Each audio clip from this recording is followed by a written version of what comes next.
Love can lift you up, but secrets can tear you down sometimes. All it takes is one glittering piece of jewelry to unravel a life. Welcome to the heartbreaking tale of a man who showered his mistress with luxuries, even as his pregnant wife sold her cherished heirlooms just to keep the lights on. In this raw, intense drama, hidden betrayals collide with the longing for redemption. The characters are real, their emotions palpable, and the stakes couldn't be higher. Get ready for deception, passion, and ultimate choices. Brace yourselves, because once this story begins, there's no turning back. Richard Coleman had once been the sort of man who drew people in with a magnetic smile and boundless ambition. In college he met Emily Barnes, soon to become Emily Coleman, and she thought she had found her partner for life. She admired his tall frame, his neatly cropped dark hair, and a steady gaze that exuded purpose.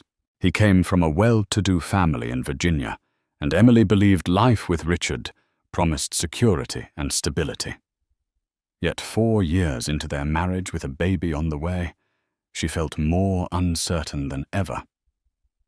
The early days of romance were a distant memory, replaced by late-night whispers of doubt and resentment. Richard, now a financial consultant at the prestigious firm Gray & Waters, arrived home at odd hours, brimming with excuses about late meetings or unexpected business trips. He'd remove his tie with a sigh plant, a half-hearted kiss on Emily's cheek, and scarcely engage in conversation. Her baby bump, a symbol of life and love, went largely unnoticed by the father-to-be. Emily's gut told her something was amiss. She had caught glimpses of texts from unfamiliar names. Late at night, he'd pace the living room on hushed phone calls. If she dared to peek around the corner, Richard would quickly end the call. But each time Emily tried to confront him, he'd dismiss her concerns. "Emily, you're overthinking. It's just stress from work."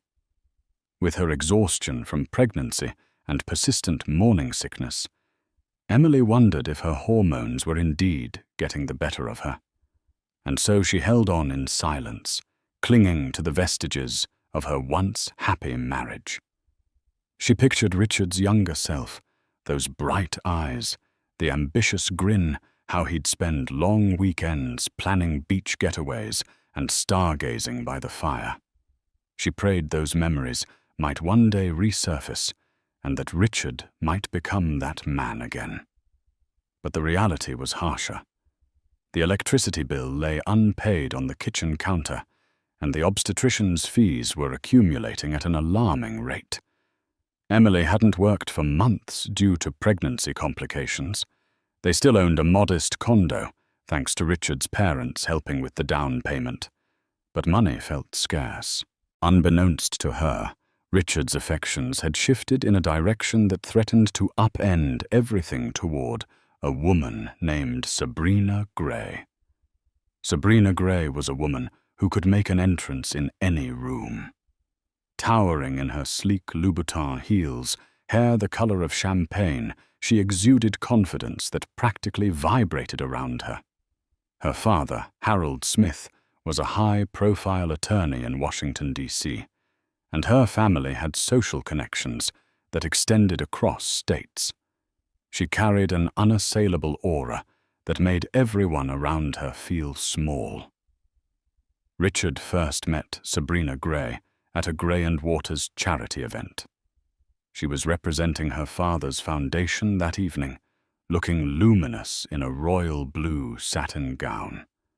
He was trying to network with potential clients, but the moment he saw Sabrina, the champagne flute in his hand trembled slightly. Their eyes locked in a way that felt predestined. That chance encounter expanded into small talk, superficial at first about the gala's cause, until Sabrina's laughter broke down the formality. She teased him for his boring tie, and he was shocked by how she easily crossed personal boundaries with friendly jabs. That initial spark turned into an exchange of business cards, then coffee, the following weekend under the pretense of discussing her father's portfolio. Their interactions escalated quickly. Sabrina had a devil-may-care approach to life that Richard found thrilling compared to Emily's anxious pleas that they remain mindful of the budget. Sabrina came from money, a lot of it. She never asked, "Can we afford this?" She simply snapped her manicured fingers, and things materialized. Richard told himself he was merely building a new client relationship.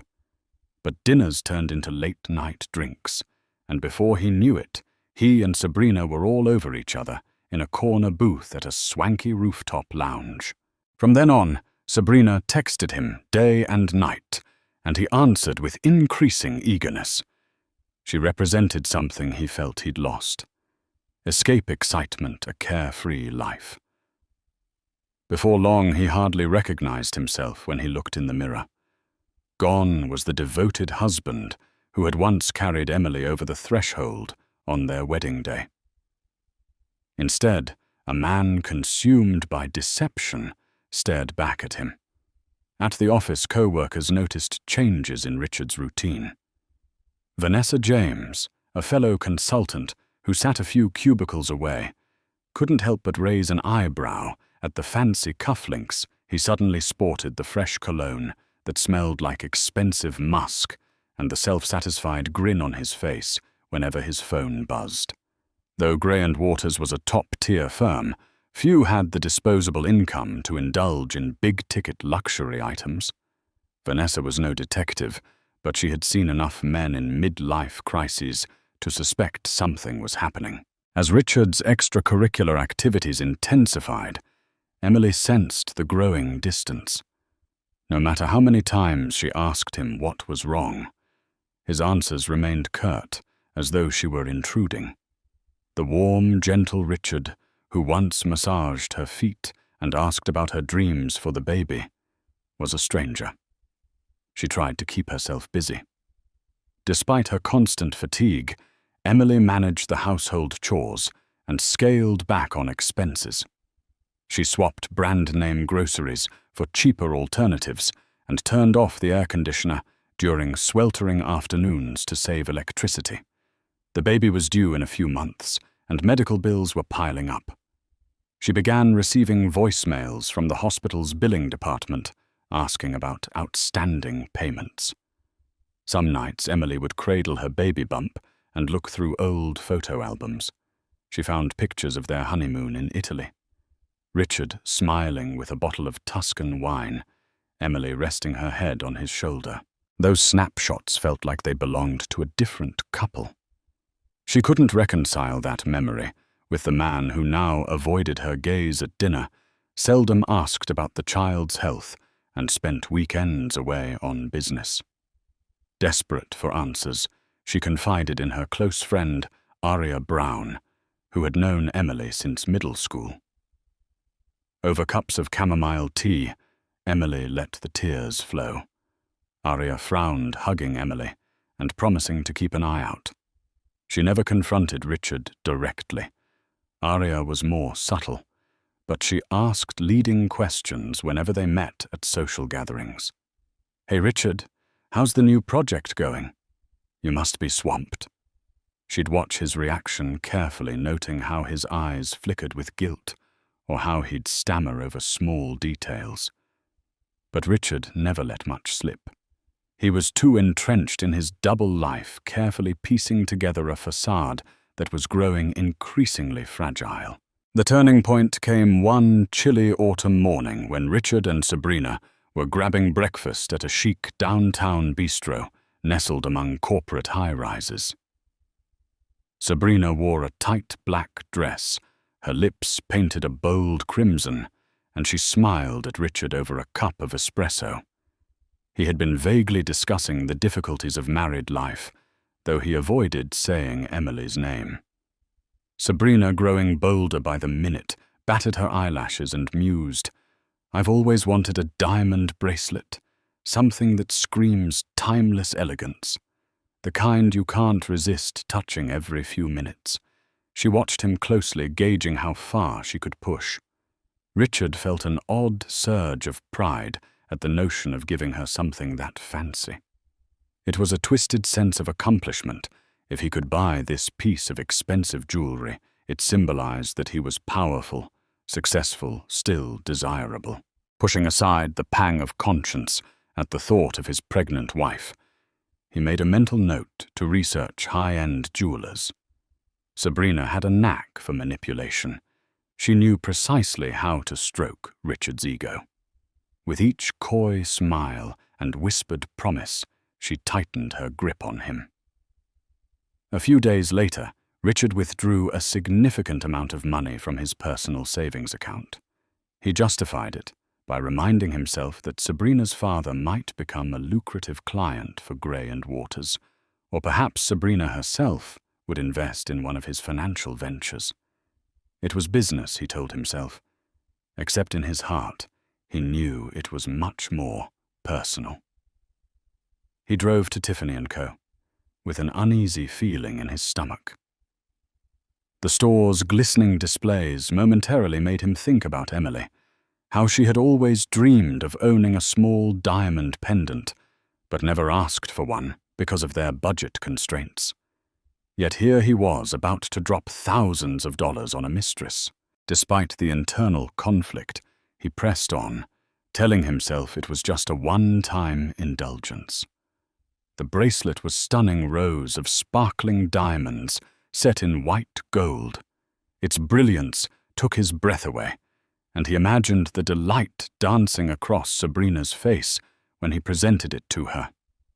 For a moment, the ring of the credit card scanner sounded like alarm bells in his mind, but he hurriedly stuffed the receipt in his wallet, ignoring the guilt that gnawed at him. That evening, he took Sabrina to a trendy bar with velvet couches and dim lighting. Midway through their cocktails, he revealed the small signature blue box. Sabrina's eyes flashed.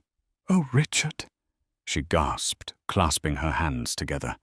He placed the bracelet around her wrist. It shimmered under the overhead lights, every diamond a testament to betrayal. As they shared a passionate kiss in the dark corner of that bar, neither noticed Vanessa James at a table nearby. Vanessa had recognized her co-worker the instant she entered. Shock overwhelmed her as she watched Richard place a diamond bracelet on a woman who was definitely not his wife. She swallowed hard, unsure if she should confront them or walk away. Eventually, Vanessa slid out quietly, heart pounding with the knowledge she now possessed, while Sabrina flashed her new piece of jewelry to her circle of socialite friends. Emily's life was spiraling. She had just returned from yet another doctor's appointment, disheartened by the rising bills. The receptionist had politely asked if she planned to clear the outstanding balance soon, because the hospital was sending out final notices. The tension made Emily's chest tight. She glanced over at her modest collection of jewelry, a few items inherited from her grandmother, Cynthia Coleman, who had once been a nanny for a wealthy family. The sentimental value exceeded any monetary worth, but desperate times called for desperate measures. Emily realized she had no alternative. She couldn't keep living in the dark. Literally, she needed to keep the lights on, feed herself properly, for the baby's sake, and maintain basic health care. One Sunday evening, Emily quietly packed those heirlooms into a velvet box. Among them was a delicate pearl necklace passed down through 3 generations, a gold bracelet that had been her mother's wedding gift, and a sapphire ring Emily had worn on her 21st birthday. She drove to a reputable pawn shop on the less glamorous side of town, waves of nausea hitting her as she considered letting go of pieces filled with family memories. The pawn shop's interior smelled of dust and regret. Fluorescent lights buzzed overhead. A middle-aged man named Thomas Lee greeted Emily from behind a glass counter filled with gold necklaces, old watches and random trinkets. He examined her items, taking his time, as if the fate of the universe rested on his appraisal. Each second felt like a year to Emily. Eventually, Thomas gave her a figure that made her eyes sting with tears. It was far less than their sentimental worth, but enough for immediate bills. Emily signed the pawn slip, hands trembling. She felt a sense of loss so profound it left her breathless. Still, she managed a polite thank you and trudged out of the shop in the cold drizzle. Later that night, with the money from the pawn shop, she paid the electricity bill and mailed a partial payment to the hospital. Tears blurred her vision as she wrote each check. She thought about her unborn child, how she was doing all she could to protect them. In bed, she curled into a ball. She tried to talk to Richard, who was working late, but it went to voicemail. The baby shifted in her womb as though trying to comfort her. She whispered into the darkness, "I'll do everything I can for you, little one. I promise." On a crisp November morning, Vanessa James decided it was time to speak with Emily. She wasn't one to meddle in other people's affairs, but after that shocking encounter at the bar, she felt morally compelled to warn Richard's wife. She had never been a close friend of Emily's, but they'd chatted at previous office parties, and Emily struck her as a kind, gentle soul. Vanessa managed to find Emily's phone number in the office records. Her hand shook as she dialed, dreading the conversation. Emily answered politely, sounding tired but gracious. "Emily, this is Vanessa James from Gray and Waters." Vanessa began, voice low, as though conspirators might be lurking. "I'm sorry to bother you, but there's something I need to tell you. It's about Richard."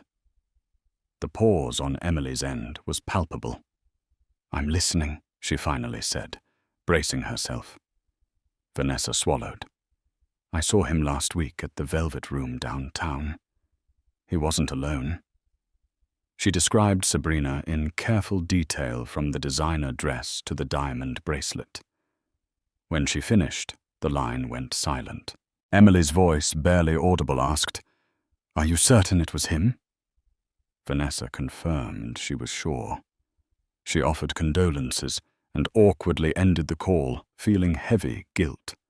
She had just torn open Emily's life with a few sentences. Emily pressed her phone against her chest, as though trying to crush the pain in her heart. All the suspicious moments, late nights, phone calls, unexplained charges came flooding back. She had been in denial, hoping she was simply paranoid. Now the puzzle was complete, and the picture was more devastating than she had imagined. Strangely, she felt relief in having certainty. At least she wasn't imagining things. However, the knowledge that Richard had spent a small fortune on a diamond bracelet for another woman, while Emily pawned her grandmother's pearls, left her seething with fury. Anger mixed with betrayal churned in her belly, intensifying her morning sickness. Later that evening, she confronted Richard the moment he walked in, still loosening his tie. "Who's Sabrina?" she demanded, voice trembling. Her eyes glistened with tears of rage. Richard froze, nearly dropping his briefcase. He was prepared to deny, deflect, or gaslight, but Emily's unwavering stare pinned him like a moth on a corkboard. In that split second, he realized the jig was up. He tried the usual lines. "She's just a client. It's for a big investment. You don't understand." But Emily's clenched fists and trembling chin told him she was beyond placation.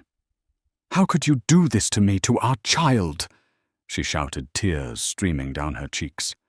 "I'm selling my jewelry to keep us afloat, and you're buying diamond bracelets for someone else." Richard flinched at the mention of her pawned jewelry.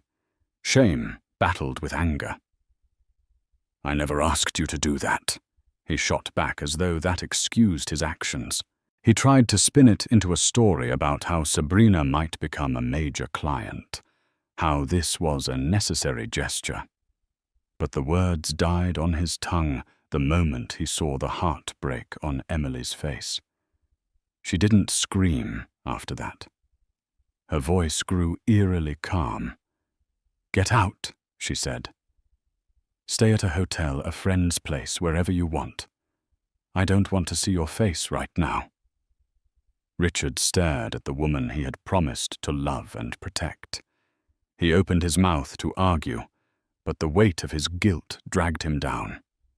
He grabbed a change of clothes and left, ignoring the echoes of his own footsteps in the hallway. That was the night everything changed.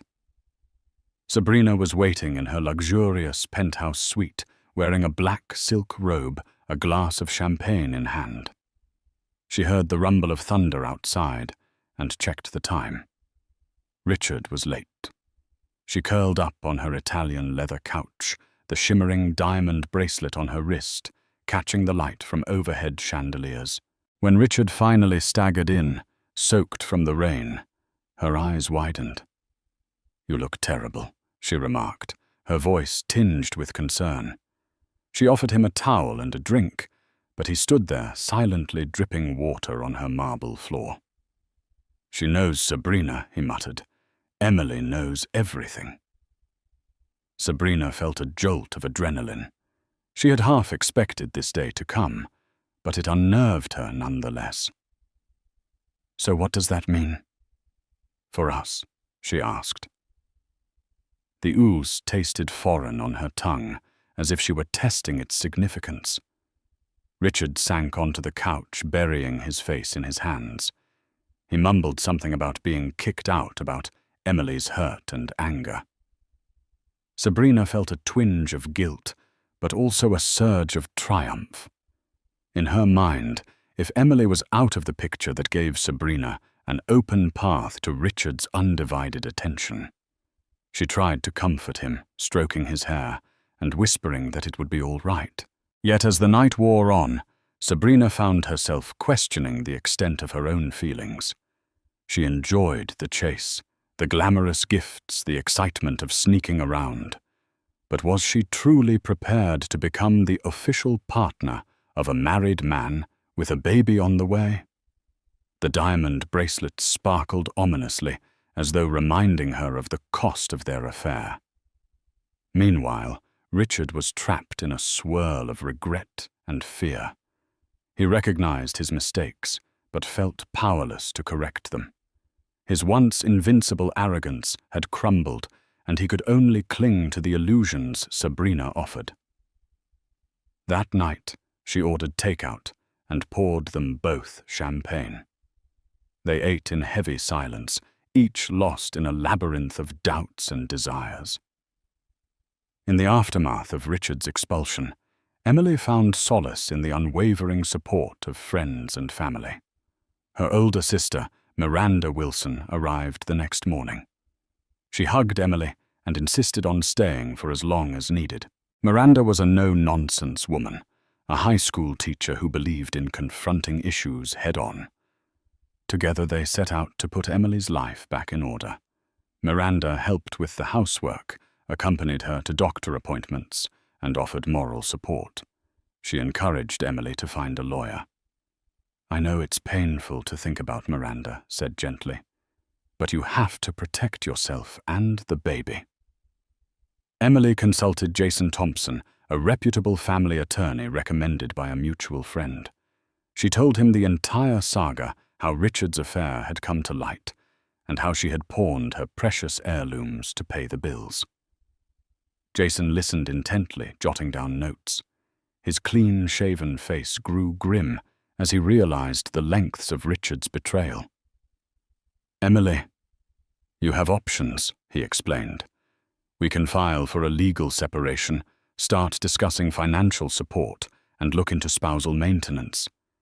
You shouldn't have to struggle alone, especially not when you're pregnant." His words offered a glimmer of hope amid the despair. Emily left the law office feeling slightly emboldened. She had spent so many months on the defensive, fearful of confronting Richard. But now she realized she wasn't alone. She had a growing baby who needed her, a sister who stood by her side, and a close-knit group of friends who would stand up for her whenever she stumbled. A week of living in hotels took its toll on Richard.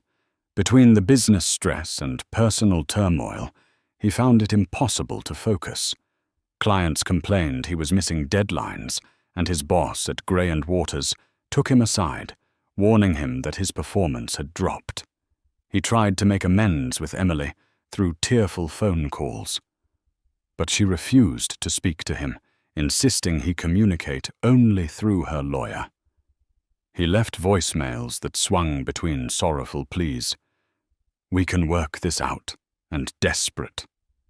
Anger. "You can't keep me away from my own child." None produced the result he wanted. Emily remained resolute. Sabrina initially welcomed his presence in her penthouse, but she grew uneasy with his sudden emotional dependence. She enjoyed the thrill when it was clandestine. Now, with the affair in the open, she found herself playing nursemaid to his collapsing psyche. The romance that once felt exciting turned suffocating. Late-night arguments sprang up, fueled by guilt and uncertainty. Sabrina recognized the stark difference between being an illicit lover and a potential wife to a man with serious responsibilities. Finally, one evening, Sabrina sat him down and spoke frankly. "Richard, maybe you need to sort out your marriage or finalize things before you move on with me. I can't handle this emotional war zone." She fiddled with the diamond bracelet, twisting it around her wrist. For the first time, that glittering piece of jewelry felt like a chain rather than a prize. Richard stared at her, his eyes tinged with red from lack of sleep and too much whiskey. A cold realization sank in. Even Sabrina was telling him to handle the wreck he had created. He had nowhere else to run, no illusions left to cling to. He had destroyed the trust of the only woman who had truly loved him unconditionally. And for what? Some fleeting fantasy that was already losing its luster. Richard finally mustered the courage to meet Emily on her terms in Jason Thompson's office. Emily arrived wearing a simple grey dress that did little to hide her baby bump. Her once soft, caring eyes now held a steely resolve. He tried to speak to her directly, but she avoided his gaze, gesturing at Jason to handle the conversation. Jason maintained an even tone, outlining Emily's stance. She wanted a legal separation, financial support during the pregnancy, and contributions toward medical costs. She also wanted the condo in her name if they proceeded to divorce. Richard's voice cracked when he responded, "I'll provide for my child. I'll pay for everything. I need a chance to make this right." Emily's jaw tightened, and tears glistened at the corners of her eyes. "You can't buy your way out of this," she said softly. "This isn't just about money. You broke me. You broke us." The words struck him like a hammer. He had always defined success by numbers and deals. But Emily made it clear that trust and love were priceless. He signed the temporary separation agreement and left, shoulders hunched. Outside the office, he saw Emily waiting for a taxi. Her posture was rigid, her knuckles white around her purse. Against all better judgment, he approached her quietly. "Emily, I'm sorry," he said, voice trembling. "I was stupid and selfish, and you didn't deserve any of it. I know words won't fix this, but please take care of yourself. Take care of our baby." She didn't look at him, but he caught a slight tremor in her lip.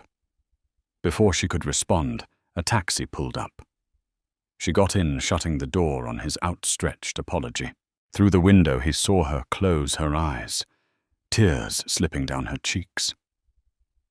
The taxi drove off, leaving him standing on the sidewalk in a swirl of regret. Life continued an uneasy stalemate. Emily's days were punctuated by prenatal checkups and the slow, painful process of reimagining her future. She prepared the condo's second bedroom for the baby painting. The walls a soft yellow to avoid stereotypical colors. Miranda helped pick out a crib from a yard sale, and they restored it to its former glory with a fresh coat of paint. Each small project gave Emily a sense of purpose. Meanwhile, Sabrina felt a growing urge to put distance between herself and the chaos.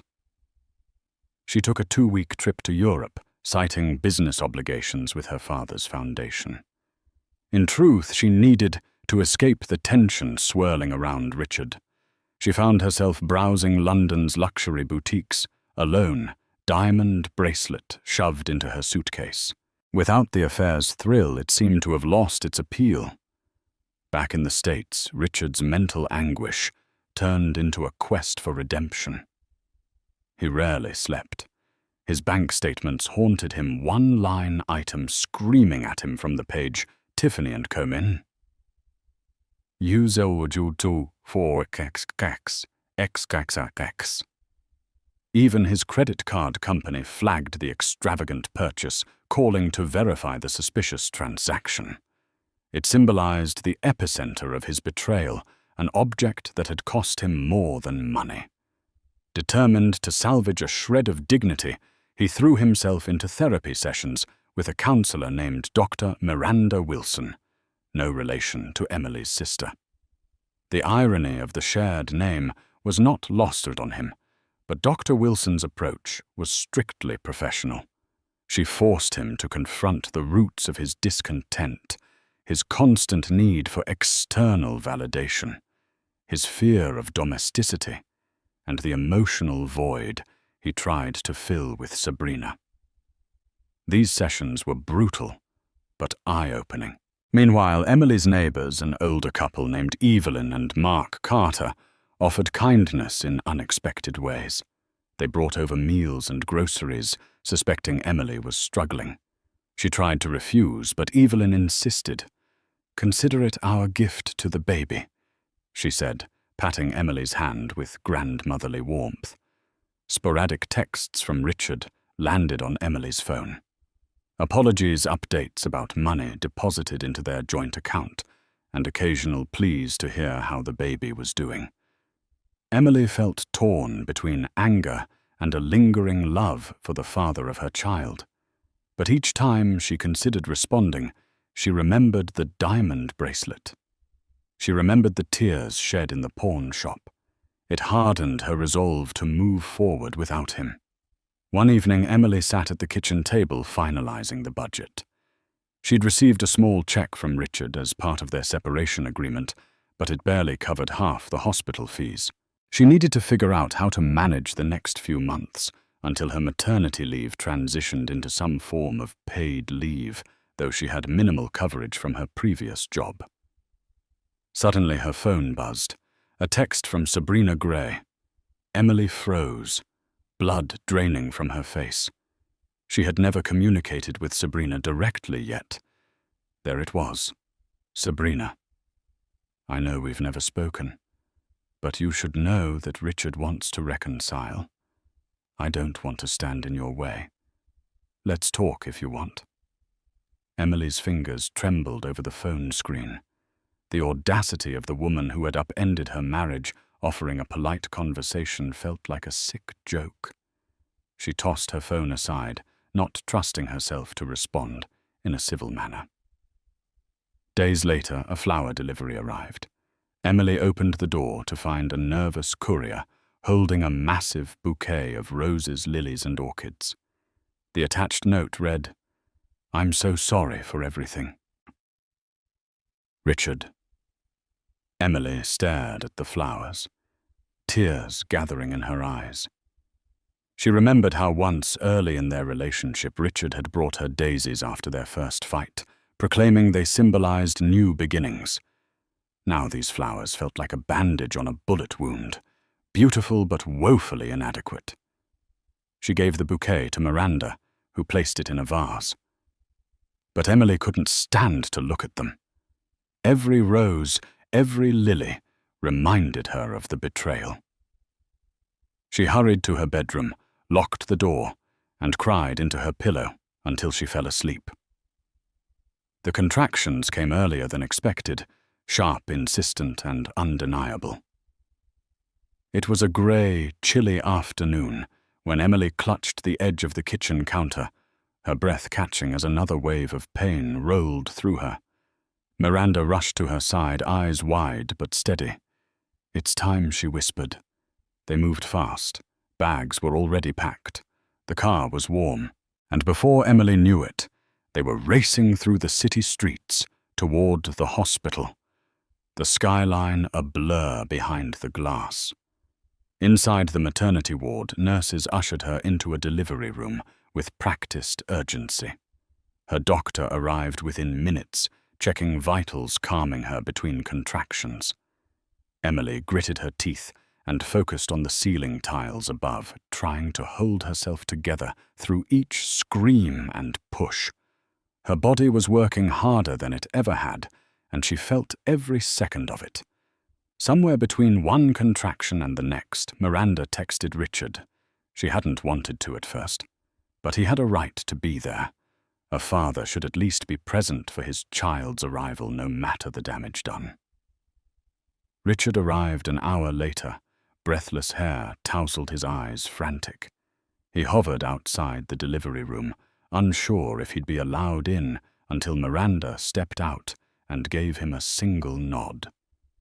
Emily hadn't protested. In that moment, pain overrode pride.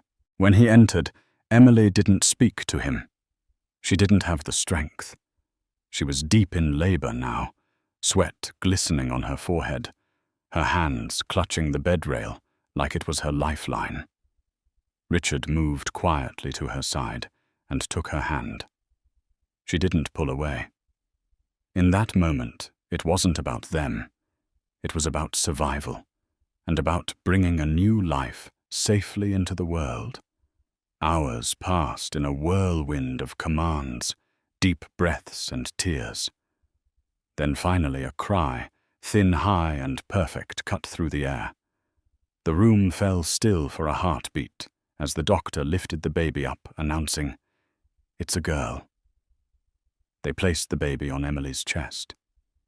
She looked down, tears streaming from the corners of her eyes, as she whispered, "Grace." Richard stood at her side, wordless. His eyes filled as he stared at the daughter he hadn't yet earned the right to know. He placed one trembling hand on Grace's head, and Emily didn't stop him. For a brief moment, the past receded. All the betrayal, the pain, the shattered promises, it melted into the background. Here was their child, a new beginning wrapped in a pink blanket, blinking up at the fluorescent lights with wonder. Emily didn't speak again until the nurse took Grace for measurements. Then, with a quiet voice that carried a world of hurt, she said to Richard, "You can hold her, but don't think that changes anything." He nodded. He understood. The hospital room had quieted, but Emily's mind hadn't. She sat by the window, Grace asleep in the bassinet, beside her the afternoon light falling across the floor in broken patches. Just days ago, she had brought new life into the world, a baby girl with eyes like hers and Richard's dark hair. Her name was Grace. Emily had chosen it because she wanted her daughter's life to be filled with what her own had lacked recently, dignity, strength, and peace. Richard came each day, but he stayed at a respectful distance. He brought baby clothes, soft blankets, and offers to cover the hospital bills, which Emily accepted without thanks. She no longer owed him emotional access. Not after everything. They spoke in hushed voices when they did speak. Conversations were brief, strained, like two people navigating a minefield. One afternoon, while Grace napped and the monitors beeped in soft intervals, Richard tried again. "I'm sorry," he said. "For all of it. For hurting you. For failing you. For failing her." Emily looked down at her daughter cradled against her chest. Her voice was calm but cold. "You didn't just fail us, Richard.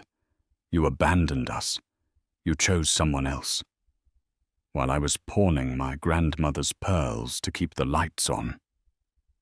Richard lowered his eyes. He didn't argue. This wasn't a moment for defense. It was a reckoning. When Emily was discharged, Miranda and Aria helped her gather her things and settle back into the condo. Grace's presence filled the apartment with new rhythm and meaning. Emily's days were now shaped by feedings, diapers, lullabies, and the ache of rebuilding a life from ashes. The locks on the door had been changed. Richard knew it. He didn't protest. Instead, he hovered at a distance. He texted asking for pictures of Grace. He left groceries at the doorstep. He checked in before visiting, always asking permission first. Emily appreciated that. It didn't fix what was broken, but it showed he understood there were consequences now. He also started therapy on his own. Emily didn't ask him to. He sent her a message once, "Richard, I'm learning how to be better. Not for you to earn you, but because our daughter deserves a better man than I've been." She read it 3 times and never replied. In a quiet moment, watching Grace sleep against her chest, Emily whispered, "I don't know what happens next." The baby's tiny hand curled around her finger, and that was enough of an answer for now.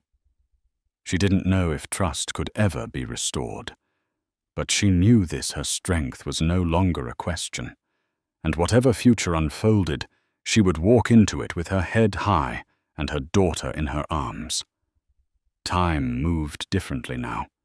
Each hour stretched and folded into the next, like a slow inhale that never quite exhaled. Emily counted the days by the size of Grace's yawns, the soft weight of her daughter curled on her chest, the rhythm of her tiny breaths anchoring her to the present. Grace was 3 months old now. Her smile came easily.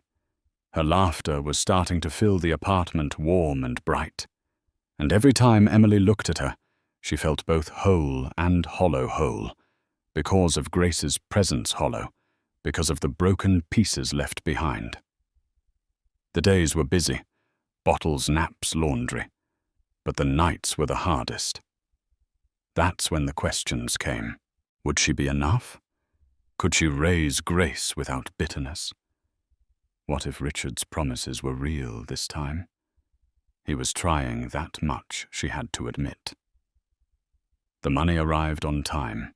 The diapers and formula showed up at her door. He attended the co-parenting therapy sessions, always quiet, always early. He even started asking more about Grace's little milestones, her favorite toy, her sleeping schedule the first time she rolled over. Still, Emily kept her walls up. She didn't know how to let them down. Her emotions were layered now. Anger, exhaustion, cautious optimism, and beneath it all, hope. Not for a reconciliation, not yet, but maybe for something stable, something safe for Grace. Richard had started therapy on his own. He sent her the name of his counselor and occasional updates how they were unpacking his insecurities, his need for validation, the selfishness he now admitted had cost him everything. Emily appreciated the honesty even if it came late. She hadn't cried in front of him since the hospital, but she had cried plenty when alone sometimes, holding Grace, sometimes standing at the kitchen sink, memories hitting her like gusts of wind she couldn't brace for. The image of the diamond bracelet still stung like a bruise she kept pressing. But she was healing, slowly. She started freelancing again, taking on social media and copywriting work from small businesses. It wasn't much, but it gave her independence. Her savings account was growing, so was her confidence. She still wore her wedding ring on a chain tucked under her shirt. Not because she couldn't let go, but because she wasn't ready to forget. The pain had shaped her, and she wasn't ashamed of it. One evening during a therapy session, the counselor turned to Emily and asked, "Do you think you can ever trust him again?" Emily was quiet for a long time.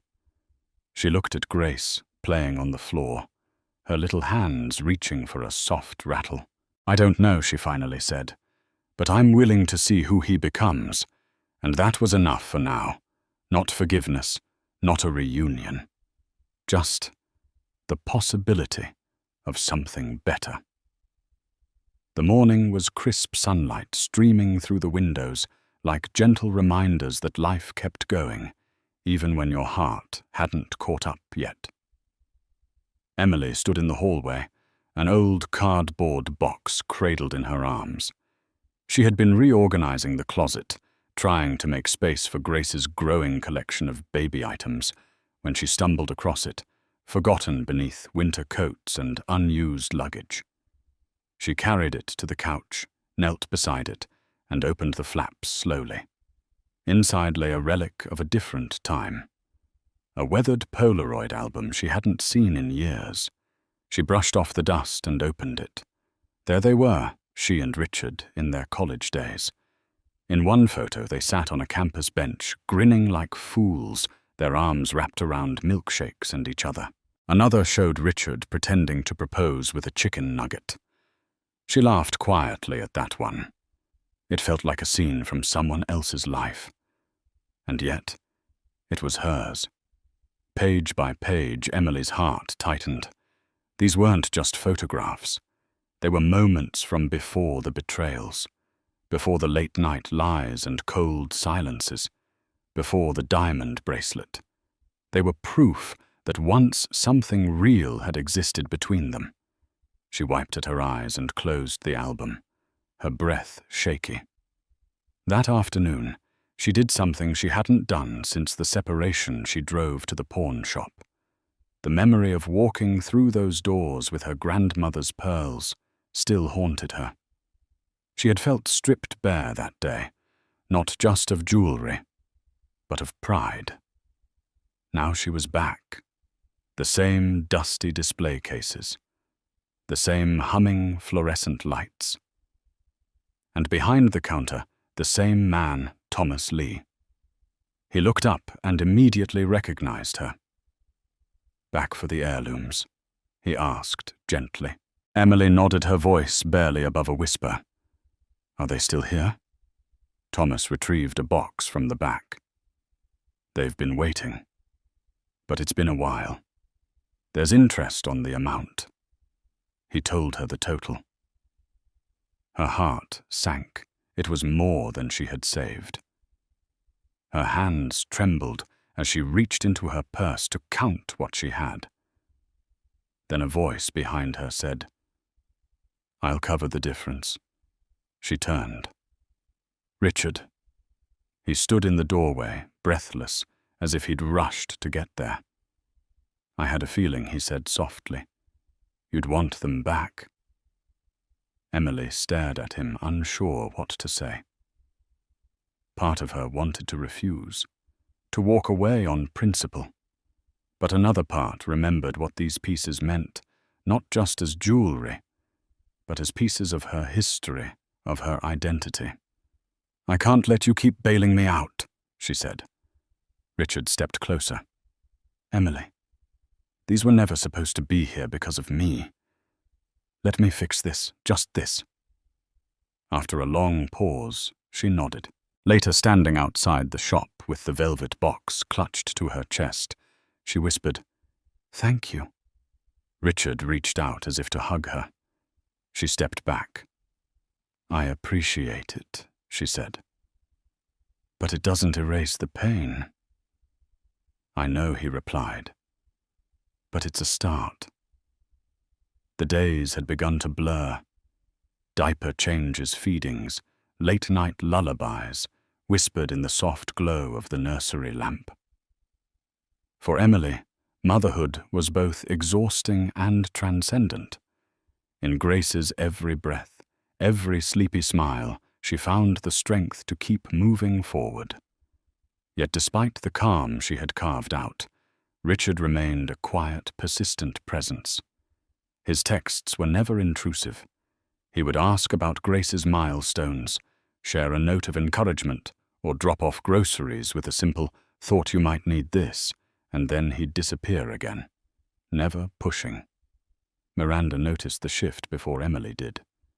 "He's trying," her sister said one evening, as they folded tiny onesies, "but that doesn't mean you owe him anything." I know Emily replied, "But part of me wants to believe people can change." It was that hope, not forgiveness, not reconciliation, just hope that led to something unexpected. It happened on a Thursday afternoon, the sky overcast and the streets slick with rain. Richard had dropped by to bring a few baby essentials Emily had run out of. Grace was fussing, tired and hungry, and Emily was juggling a phone call with her freelance client when Richard offered quietly to hold her.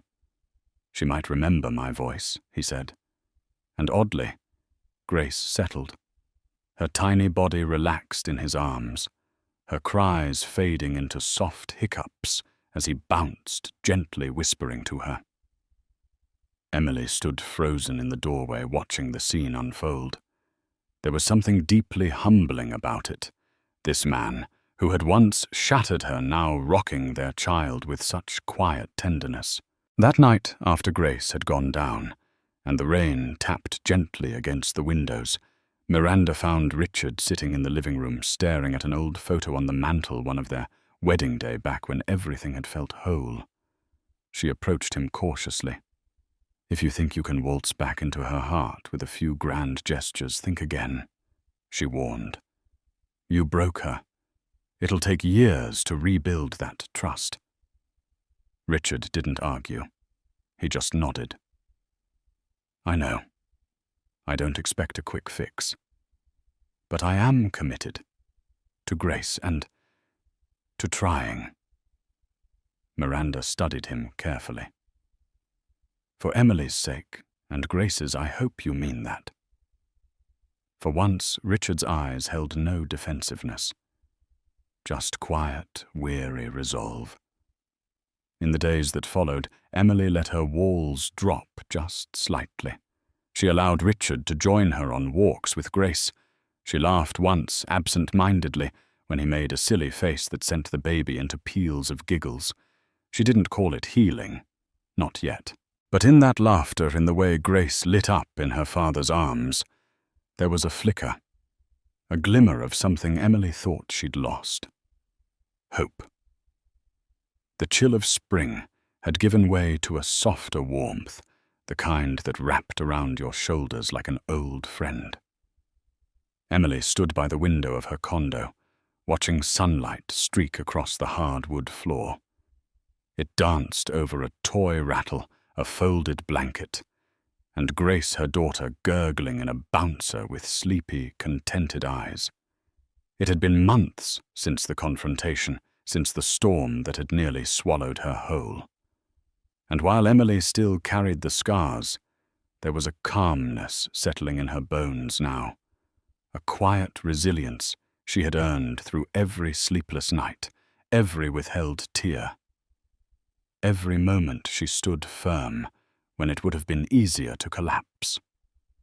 She picked up her phone and scrolled through her messages, pausing at Richard's name. There was a time when just seeing it would have sent a tremor through her, a mix of anger, confusion, and pain. But today her hand was steady. She typed Emily, "Thank you for helping me get my grandmother's pearls back. I know it's just one step, but it means a lot." The message sat there on the screen for a few seconds before she hit send. She didn't expect anything. Not an apology, not closure. It was just acknowledgement, a thread of gratitude offered from a place that was no longer raw, but healing. The reply came quickly. "Richard, I'm just glad you have them again. Let me know if you need anything." Emily stared at the screen. The words were simple, even plain. But something in them, something unspoken, carried weight. Maybe it was the first message in a long time that didn't feel like it came from guilt or obligation. Maybe it was the first time he was listening instead of fixing. She placed the phone back down on the kitchen counter and turned her attention back to Grace. The baby blinked up at her with innocent curiosity, her chubby hands flailing as if to pull her mother closer. Emily scooped her up, pressing a kiss to her forehead. "We're okay, little one," she whispered. "We're going to be okay." Later, as Grace napped and Emily sorted through a basket of unfolded laundry, she allowed herself to think about the future. Not just the next doctor appointment or grocery list, but years down the line. What kind of mother did she want to be? What kind of woman? Maybe one day, she and Richard would find a rhythm, a steady, peaceful coexistence as parents, if not as partners. Maybe not. Either way, Emily was no longer defined by his mistakes. She had made it through the worst, and she had done it on her terms. Outside, a bird chirped from a nearby branch. Inside, Emily reached for a fresh set of baby clothes and smiled softly. She had turned the page, and this time she was the one writing the story. In the end, this story of betrayal and heartbreak serves as a powerful reminder. No relationship is immune to temptation, and love can crumble under the weight of secrets. Richard's diamond bracelet for his mistress became the shining symbol of his broken promises, even as his pregnant wife sold her cherished heirlooms just to survive. Yet amid the wreckage, we find small gestures of redemption, a mother's unyielding courage, and the miraculous birth of a baby girl who deserved a better beginning. Sometimes the most devastating choices give us the greatest lessons. A gasp rippled through the gilded ballroom of the St. Regis Hanoi. All eyes were on the woman in crimson. Her hand still raised, her face a mask of triumph. Before her, the gentle, pregnant wife of billionaire mogul Marcus Thorne stumbled. A hand protectively clutching her swollen belly, the imprint of a slap blooming on her cheek. The city's elite watched breathless as the mistress, bold and unrepentant, declared her victory. But the real drama wasn't the public humiliation or the shattered illusion of a perfect marriage. The true bombshell was nestled deep inside the womb, a secret waiting to be revealed not by words, but by the frantic telling rhythm of a tiny, unborn heart. Isabella Thorne believed her life was a fairy tale. At 26, she was the wife of Marcus Thorne, a man whose name was synonymous with power in Southeast Asia's tech scene. Their love story was the stuff of legend, a whirlwind romance that saw a humble art curator marry into one of Hanoi's most influential families.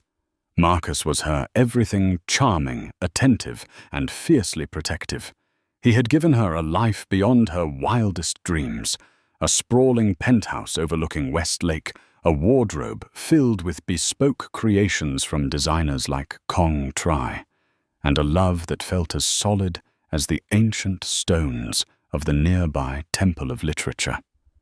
Now, 6 months pregnant with their first child, a son, Isabella felt her world was complete.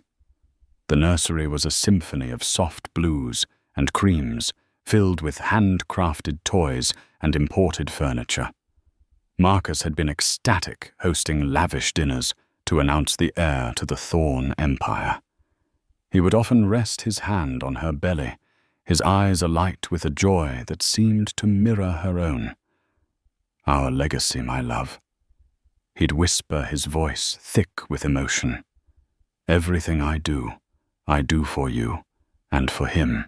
But lately, hairline cracks had begun to appear in the flawless facade of their life. Marcus was working later, his phone calls becoming more frequent and hushed. He'd attribute it to a new acquisition, a hostile takeover that required his undivided attention. Isabella, trusting and devoted, accepted his explanations. She'd wait for him, the chef-prepared meals growing cold on the polished mahogany table, her own reflection in the panoramic windows, her only company. The whispers started subtly, a shadow of a rumor caught in the clinking of champagne glasses at charity galas. A name, Camilla, was mentioned in hushed tones by women adorned in diamonds and envy. Isabella ignored them. The high society of Hanoi was a viper's nest of jealousy, and she, the ingenue who had captured its most eligible bachelor, was the prime target. Camilla, as Isabella would soon learn, was Camilla Tran, a ruthlessly ambitious socialite and a former flame of Marcus's from his university days. While Isabella exuded a quiet, cultured grace, Camilla was a firestorm. Her laughter was loud, her dresses were daring, and her ambition was an open secret. She had recently returned to Hanoi after a stint in Singapore, and her re-entry into their circle was as subtle as a lightning strike. The first time Isabella felt a genuine pang of unease was at the annual Vietnam Innovators Gala, held at the opulent St. Regis, Hanoi. Marcus, who was receiving the top award, was uncharacteristically distracted all evening. His eyes kept flitting towards the entrance, his grip on her hand just a fraction too tight. And then Camilla had arrived. She wore a crimson dress that clung to her like a second skin, a stark, audacious slash of color in a sea of elegant pastels and classic blacks. She moved through the crowd with the predatory grace of a panther, her gaze locking onto Marcus across the ballroom. Isabella saw the flicker of something in her husband's eyes, not just recognition, but something deeper, more complicated. A ghost of a memory, a shared history that excluded her. Throughout the night she watched as Camilla artfully cornered Marcus, her hand lingering on his arm, her laughter echoing a little too loudly in their conversations. Marcus, for his part, seemed flustered, a state so alien to his usual composed demeanor that it set Isabella's nerves on edge. "She's just an old friend, darling," he had reassured her later that night, his voice smooth as silk. A bit intense, but harmless. He had pulled her into his arms, his lips finding hers, and for a moment the warmth of his embrace melted her fears. She wanted to believe him. To doubt Marcus was to doubt the very foundation of her world. But the seeds of doubt had been planted. A week later, a receipt for a lavish bouquet of black roses, a flower Isabella detested but knew was Camilla's favorite, fell out of his briefcase. He'd brushed it off as a corporate gift. Then there was the late-night text that buzzed on his phone, a simple thinking of you from a number he quickly deleted. The excuses became more elaborate, the distance between them growing from a hairline crack to a chasm.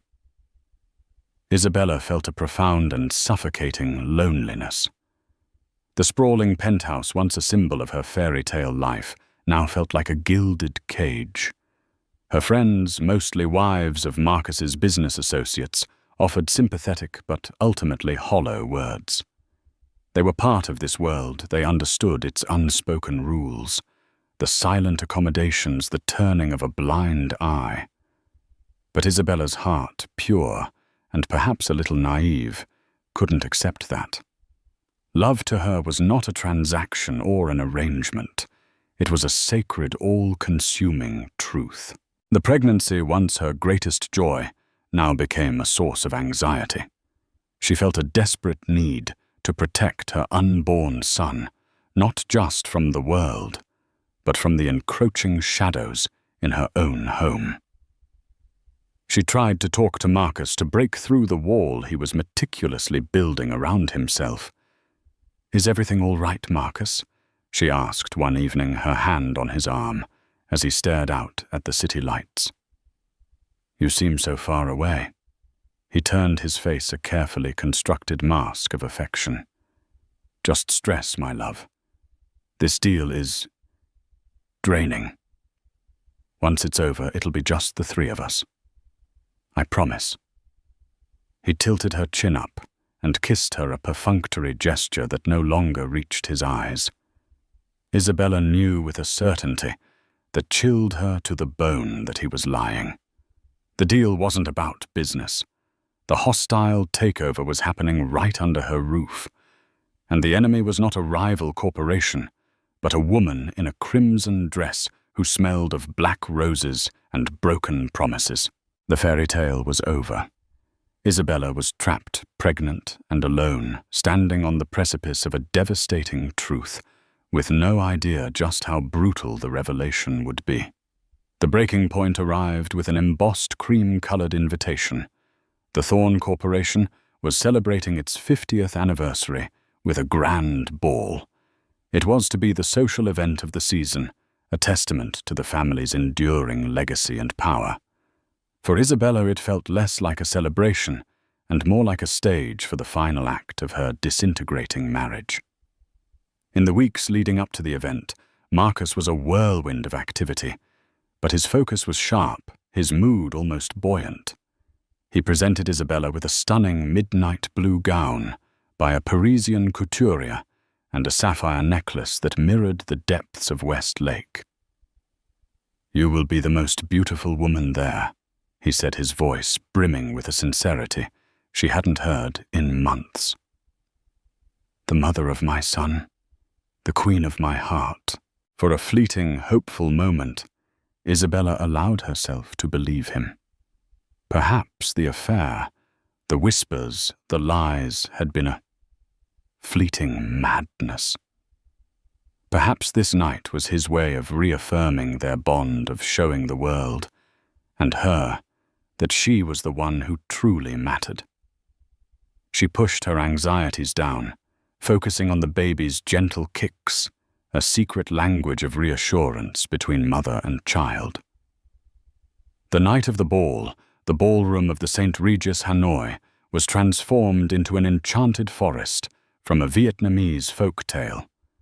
Thousands of orchids cascaded from the ceilings, and the air was thick with the scent of jasmine and the low hum of high-powered conversations.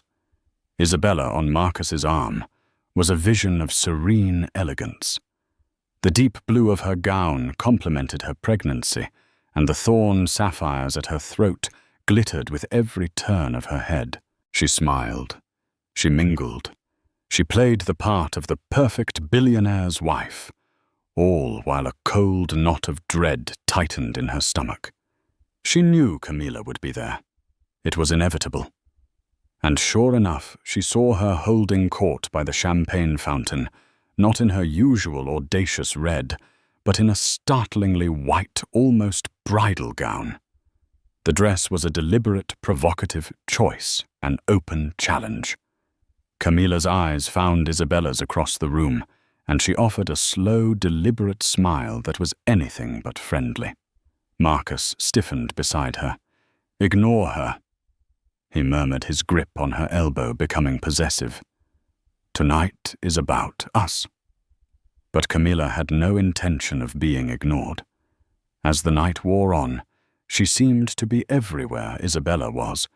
If Isabella moved to the terrace for a breath of fresh air, Camilla would appear moments later, her laughter sharp and piercing. If Isabella paused to speak with an acquaintance, Camilla would glide past her perfume, the cloying scent of black roses leaving a toxic trail.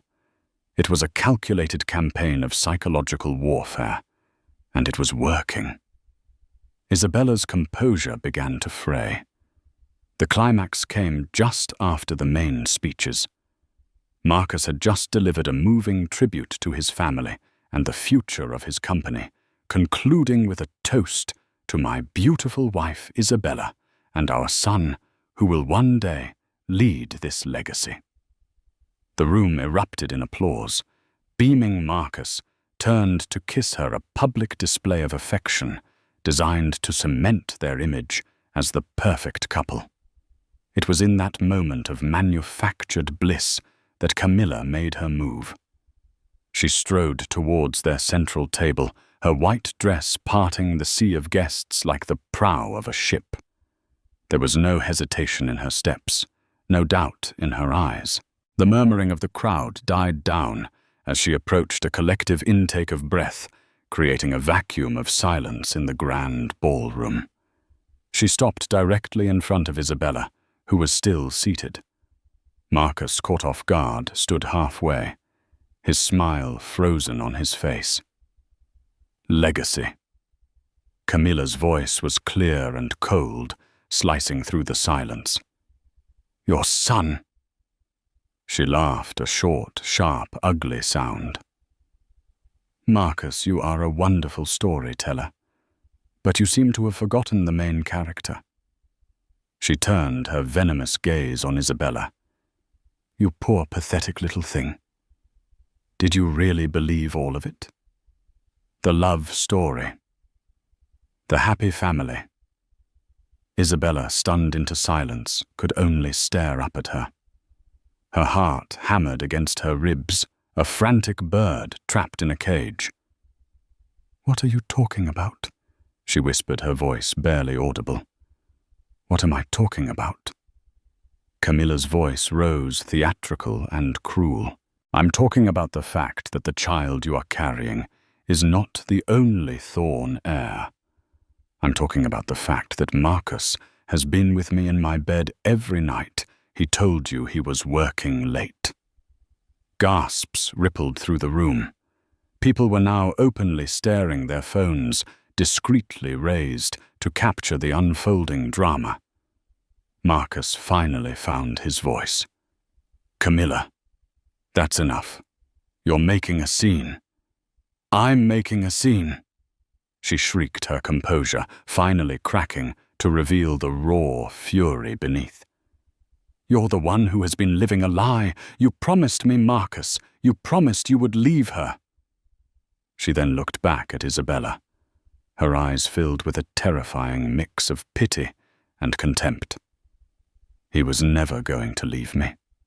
This, she gestured at Isabella's belly, was just a little complication, an air for the public. But his heart, his passion, that belongs to me. Isabella felt the world tilt on its axis. The faces of the guests blurred into a grotesque gallery of gawking masks. She looked at Marcus silently, pleading with him to deny it, to say something to defend her. But he stood there, his face pale, his eyes darting between the two women, a trapped animal. His silence was the only confession she needed. Tears welled in Isabella's eyes, hot and shameful. She felt a protective instinct surge through her, a primal need to shield her son from this ugliness. She tried to stand to escape the suffocating scrutiny. Please, stop, she managed to say. But Camilla was not finished. She saw the tears, the vulnerability, and she went in for the kill. You think you've won? You think this baby solidifies your position? You are nothing but an incubator, a vessel. And then with a movement so swift it seemed to surprise even herself, Camilla leaned forward and swung her arm. Crack! The sound was sharp and shockingly loud in the silent room. Isabella's head snapped to the side, the force of the blow sending a jolt through her entire body. A collective, horrified gasp erupted from the onlookers. For a moment, there was only the stinging heat on her cheek and the stunned realization of what had just happened. Camilla, the mistress, had slapped the pregnant wife of Marcus Thorn in front of everyone. Isabella stumbled back, her hand flying to her cheek, but her other arm wrapped instinctively, desperately around her stomach. The humiliation was a physical blow, a crushing weight that stole the air from her lungs. She looked at the faces around her. The shock, the pity, the morbid curiosity. She looked at Marcus, whose face was a canvas of horror and indecision. And then she looked at Camilla, who stood there, her chest heaving, her hand still tingling, a triumphant, hateful glare in her eyes. The fairy tale had not just ended. It had been violently, publicly, and irrevocably shattered, and as a sharp, cramping pain shot through her abdomen, Isabella realized the slap was not the most painful blow she would receive that night. The real agony was just beginning. The slap echoed in the cavernous ballroom, a definitive, brutal end to the night's festivities. The immediate aftermath was a chaotic tableau of shock and confusion. For a heartbeat, everyone, including Marcus, seemed frozen. Then the world lurched back into motion. Isabella, her mind reeling from the dual assault of humiliation and physical pain, felt her knees buckle. The sharp cramp in her lower abdomen intensified, radiating outwards in a wave of pure agony. A small, involuntary pruos escaped her lips. "My baby," she whispered, her voice choked with terror. Her protective instinct overrode everything else. The shame, the anger, the betrayal. All that mattered was the tiny, precious life inside her. It was not her husband who caught her.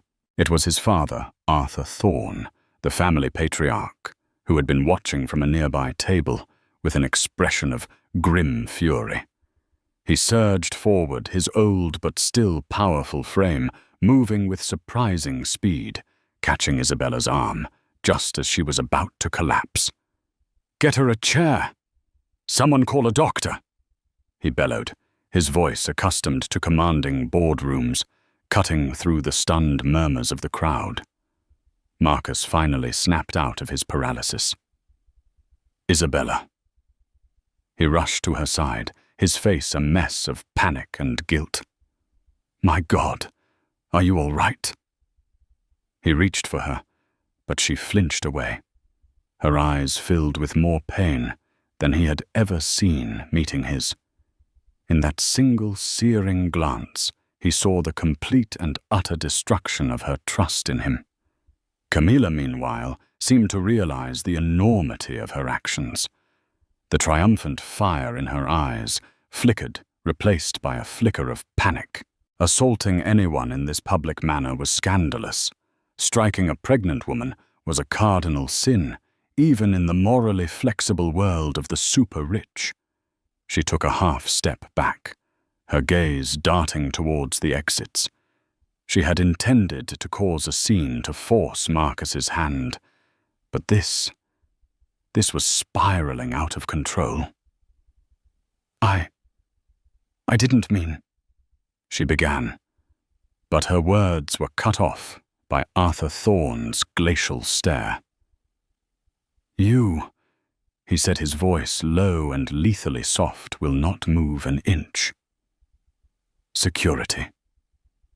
Two imposing men in dark suits materialized at his side. "Escort Ms. Tran to a private room, and do not let her leave." Camilla's face paled. She opened her mouth to protest, but one look at the unyielding fury in Arthur's eyes silenced her. Without another word, the guards flanked her and guided her away, her white dress now looking less like a bridal gown and more like a shroud. All focus was now on Isabella. She was gasping her breaths, coming in shallow, ragged pants. The cramping was getting worse. "It hurts," she cried, clutching her belly as if she could physically hold her son in place. "Marcus, it hurts." Despite her flinching away, her fear-driven instinct was to call out to the man she still on some level saw as her protector. Marcus, his face ashen, knelt before her. "I'm here, Isabella. I'm so sorry. We'll get you to the hospital." He tried to take her hand, and this time she let him, her fingers gripping his with a desperate strength.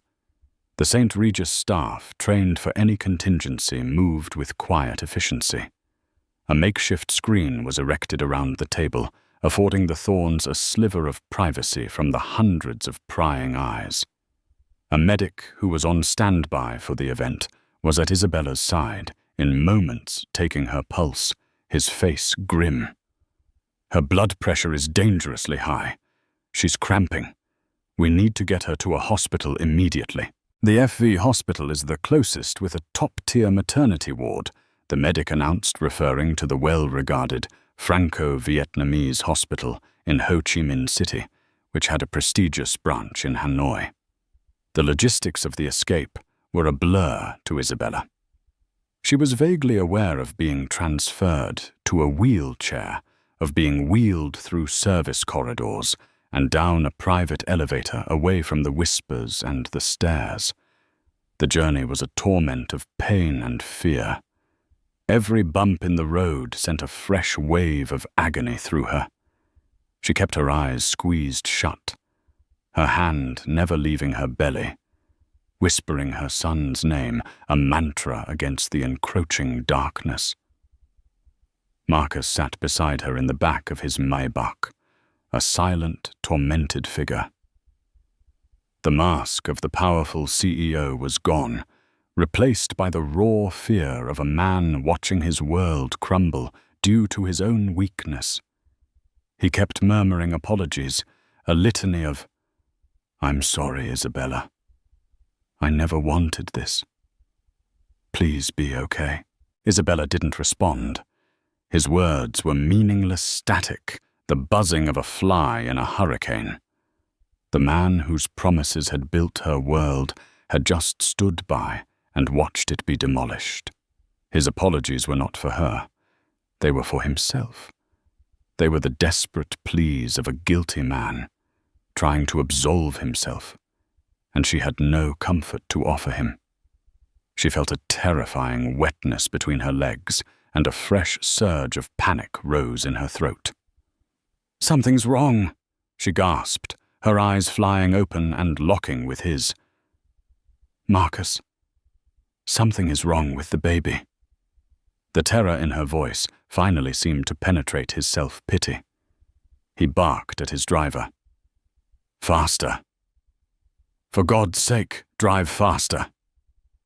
As the limousine sped through the glittering, indifferent streets of Hanoi, leaving the scene of her humiliation far behind, Isabella felt a strange and chilling calm settle over her. The physical pain was immense, but it was the emotional agony that was truly defining. The slap had been a catalyst, a violent act that had shattered the gilded cage. But what echoed in its wake was not just the sound of a hand hitting skin, but the deafening silence of her husband's betrayal. It was the echo of a lie she had been living, a lie that was now threatening to cost her the only thing that mattered. She was no longer just fighting for her marriage or her dignity. She was fighting for her son's life. The emergency entrance of the FV hospital was a blur of harsh fluorescent lights and urgent controlled chaos. A team was waiting, alerted by Arthur Thorne's influential call. Isabella was swiftly transferred from the wheelchair to a gurney, the transition jarring her body and eliciting another cry of pain.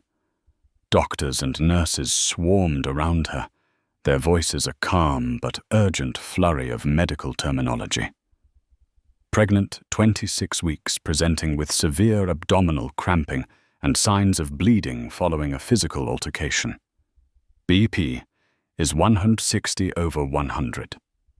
Tachycardic. Get her to the maternity ward, stat prep for an ultrasound. We need to check for placental abruption.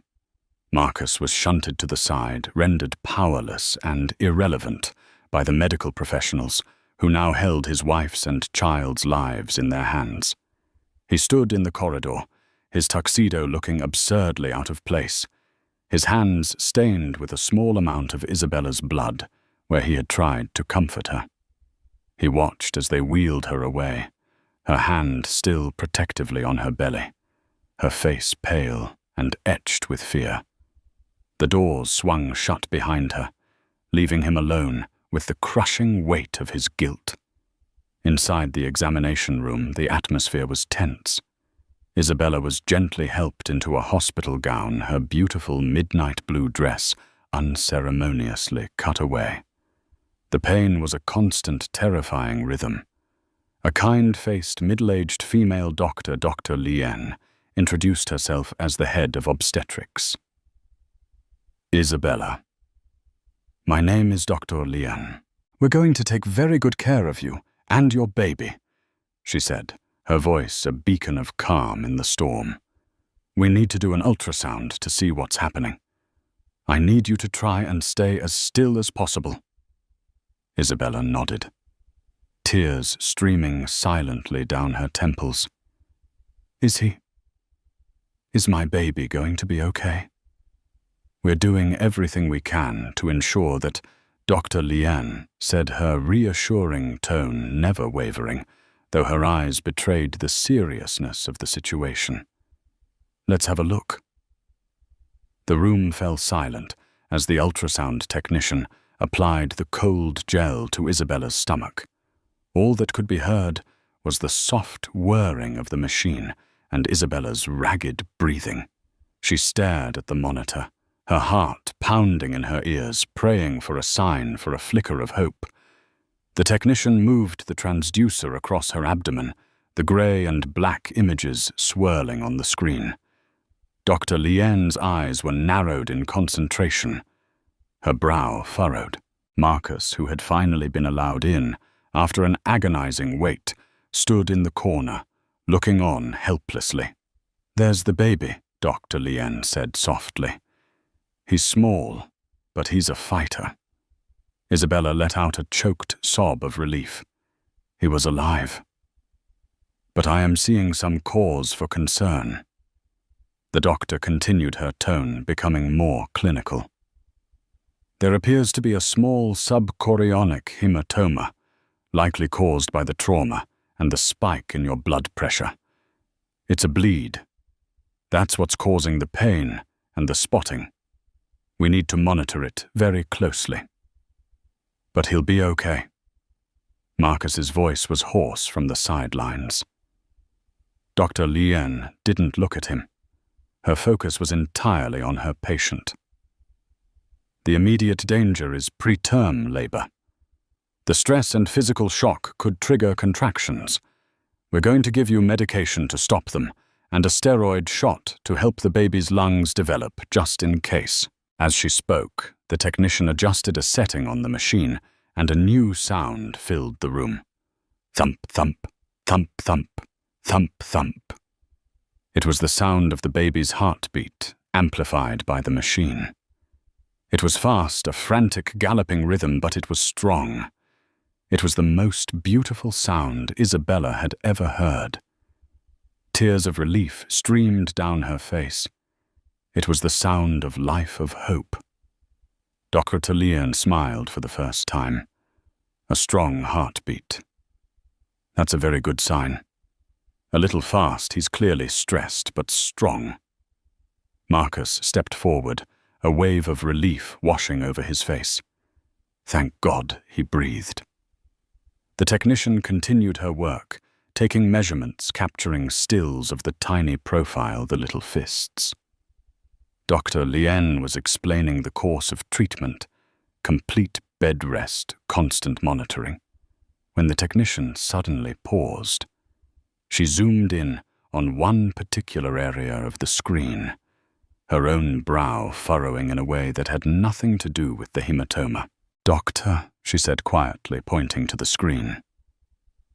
Could you look at this?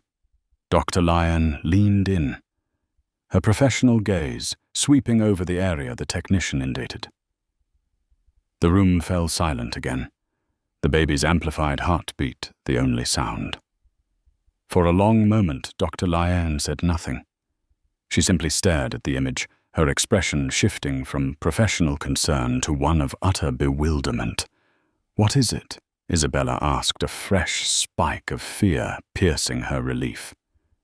Is something else wrong? Dr. Lien turned from the monitor and looked at Isabella, then at Marcus, and then back to Isabella. Her face was a complex mask of confusion and something else, something that looked like disbelief. "Run the Doppler again," she instructed the technician. "Amplify it." The technician complied. The thump-thump sound filled the room once more. But this time the technician moved the transducer just a few centimeters, and then another sound joined the first. Thump-thump, thump-thump, thump-thump, thump-thump, thump-thump, thump-thump. It was a second heartbeat. Distinct, separate, yet beating in an almost identical frantic rhythm. It was unmistakable. The room, which had been filled with one frantic heartbeat, was now filled with the sound of two. Isabella stared at the screen, then at the doctor, her mind unable to process the sound. "What is that?" Marcus stepped closer to the screen, his eyes wide with confusion. "Is that an echo? What's wrong with the machine?" Dr. Lyon slowly shook her head. Her eyes still locked on the monitor, where two tiny, flickering forms were now visible. She looked up at Isabella, her voice barely a whisper.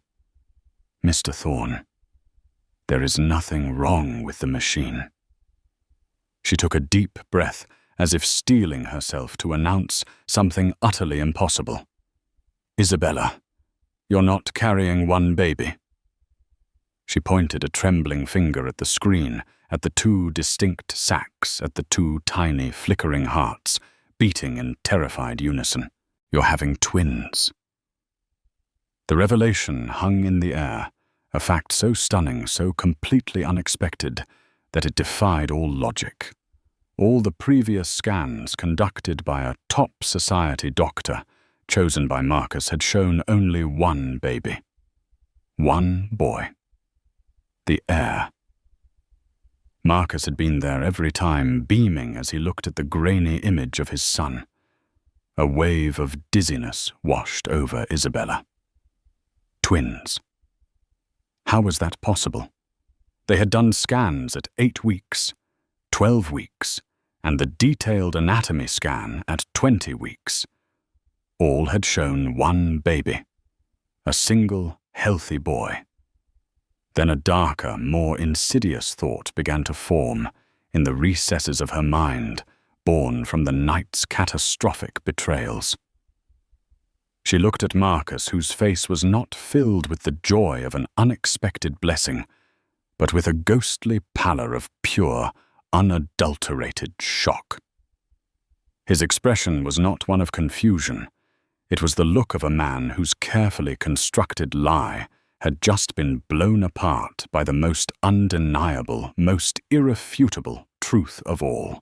The society doctor, the man he had chosen, the insistence on it being a boy, the unwavering certainty.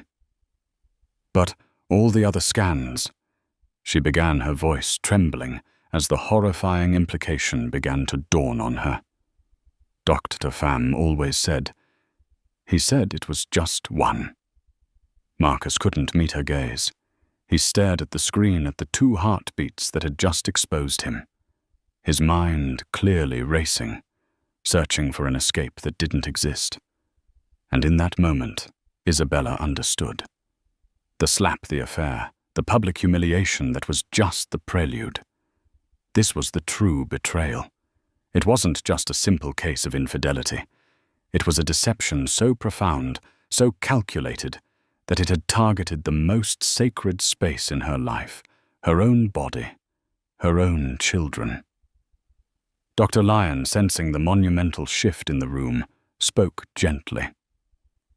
Sometimes a twin can be hidden, tucked behind the other, especially if the sonographer isn't specifically looking. But at 26 weeks, it's unusual to miss. Very unusual. Her carefully chosen words hung in the air, a quiet indictment. The two heartbeats continued their frantic rhythmic drumming, a sound that was no longer just a sign of life, but a declaration of war. They were the beat of a truth that could not be silenced, a truth that revealed that Marcus Thorne had not just lied about his mistress. He had lied about the very nature of the legacy he claimed to cherish. Isabella was not just carrying his heir. She was carrying a secret he had desperately, and for reasons she couldn't yet fathom, tried to conceal. And now, thanks to the violent act of his mistress, that secret was out. Everything had changed. The revelation of the second heartbeat did not bring joy. It detonated in the sterile hospital room like a silent, devastating bomb, obliterating the last vestiges of Isabella's shattered reality. The sound of the two tiny hearts beating in unison was a testament not to a miracle, but to a monstrous, calculated deception. Isabella lay on the hospital bed, the doctor's words echoing in her ears. "You're having twins." She looked at Marcus, truly looked at him for the first time since the news broke. The panic on his face was undeniable, but it was laced with something else, the cold, hard glint of a man cornered. It was the look of a king whose carefully constructed kingdom had just been set ablaze. You knew she whispered, her voice devoid of tears, stripped bare to a chilling monotone. It wasn't a question. It was a statement of fact, a verdict. You knew, and you lied. Marcus flinched, as if she had slapped him. "Isabella, no, how could I have known? It's a surprise, a blessing." His attempt at feigned delight was pathetic, a transparently false performance that was an insult to her intelligence. "A blessing." Her voice rose, laced with a hysterical edge. "You stood there at every appointment with Dr. Pham, your hand-picked physician, looking at the screen and telling me about our son, the Thorne heir. Was he in on it too? Did you pay him to lie, to erase one of our children from existence?" The accusation hung in the air, ugly and undeniable.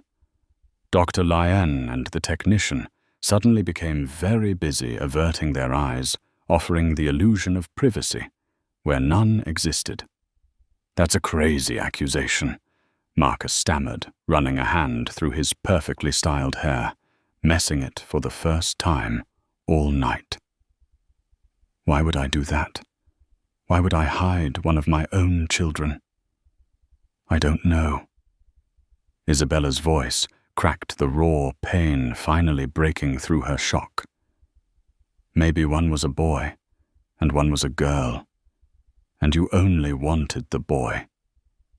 Maybe you have some sick, twisted reason. I can't even begin to imagine." But you knew.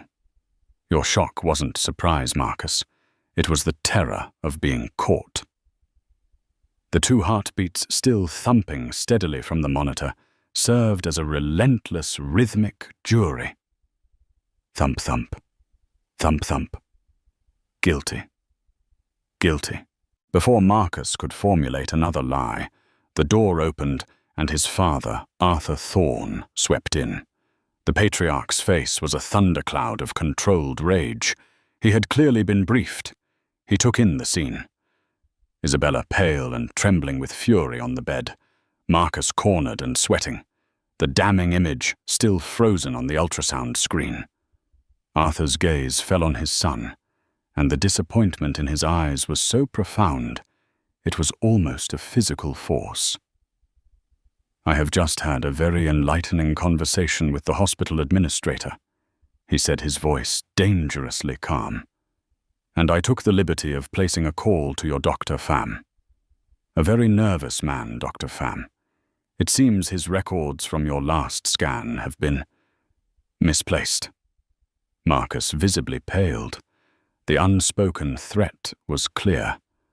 The Thorne family's reach was long, and a doctor who participated in such a fraud would have his career destroyed. "Father, this is a misunderstanding." Marcus began, his voice pleading. "Silence," Arthur commanded, and Marcus, for all his billions and his power, obeyed like a chastened child.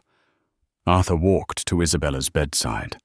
His expression softened as he looked at her, a flicker of genuine compassion in his hardened eyes. "Isabella," he said gently, "I am profoundly sorry for the humiliation you suffered tonight, and for this unforgivable deception. Whatever my son has done, the Thorn family will not abandon you or your children." He glanced at the monitor, a flicker of wonder crossing his face at the sight of the two distinct forms, two potential heirs. He then turned his full attention back to Marcus, his voice dropping to a low growl. "You will tell me why. You will tell me why you would deny your own blood." Now. Trapped between his furious father and his devastated wife, Marcus finally broke. The lies, the bravado, the carefully maintained facade, it all crumbled. He slumped into the chair in the corner, his head in his hands. "It was complicated," he mumbled. "Complicated does not suffice when you are lying to your wife about the existence of your child," Arthur thundered. Marcus looked up, his face a mask of desperation. "It was Camilla," he said, his voice barely a whisper. She's pregnant too." The air was sucked out of the room. Isabella felt a fresh wave of nausea so intense she thought she would be sick. It was a betrayal on a scale she could never have conceived. "I found out a few months ago," Marcus continued the confession, tumbling out of him in a torrent of self-pitying misery. "She claimed it was mine. She threatened to go public to ruin everything. The anniversary, the launch of the new subsidiary. The timing was a disaster. She wanted me to leave you to marry her. She was obsessed. And your solution was to lie to everyone," Arthur demanded. "I was buying time," Marcus insisted, standing up, pacing like a caged animal. "I didn't know if her baby was even mine. I told her I'd handle it. My plan, my stupid, idiotic plan, was to secure the legitimate heir. Our son." He looked at Isabella. "I needed to establish his primacy. A single male heir. It was clean, powerful. It would cement our family line and make Camilla's claim if she made it seem like a desperate, pathetic ploy from a scorned mistress." The chilling logic of his plan began to dawn on Isabella. And a second baby, a twin. Complicated, that she said, her voice hollow. "It muddied the waters," he exclaimed, almost angry that she was making him admit it. 2 babies. It made it seem messy, less definitive. And what if one was a girl? It would weaken my position. I told Fam to just focus on the boy, to omit the other one from the official reports, just for a little while. I was going to reveal the surprise twin later after Camilla's situation was neutralized. I swear it, Isabella. I would never have denied our child forever. It was a temporary, strategic deception. A strategic deception. Isabella repeated the words, tasting their poison. You erased our child from our lives for strategy. You made me believe I was only carrying one baby, grieving a loss.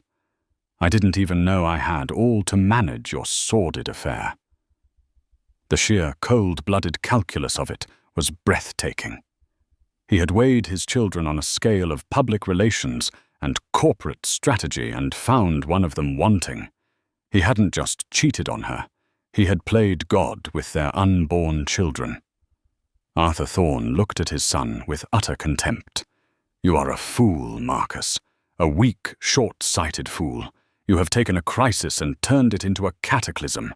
You have dishonored your wife, your name, and your own unborn children, all to appease a venomous viper you were too weak to discard. He turned back to Isabella, his decision made. Isabella, You will want for nothing. The full resources of the Thorn family are at your disposal. You and your children will be protected. As for you, Marcus, he said, his voice dropping to absolute zero. You are relieved of all your duties at Thorn Corporation, effective immediately. Your assets are frozen. You will go to the country house, and you will not leave until I summon you. You have made your bed of lies. Now you will lie in it. Alone. The verdict was absolute.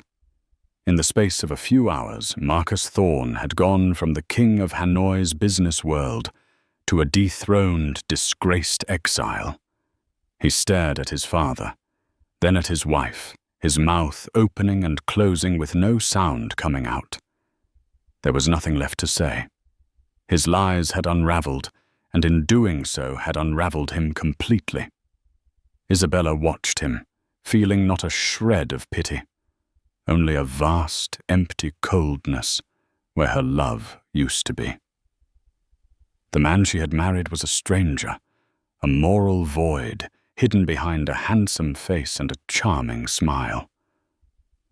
The trauma of the night, the slap the terror had forged something new inside her. The meek, trusting art curator was gone.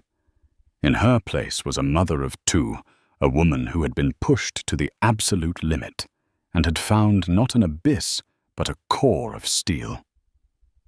The 2 heartbeats on the monitor continued their steady, strong rhythm. They were the only truth left in the room. They were her truth. And she would protect them and herself with a ferocity that Marcus and his mistress could not possibly comprehend. The war was just beginning. The week that followed was a cocoon of enforced tranquility and simmering rage. Isabella remained at the FV hospital, not just for medical reasons, but for sanctuary. Her suite was transformed into a command center, a fortress from which she would plan her counter-offensive.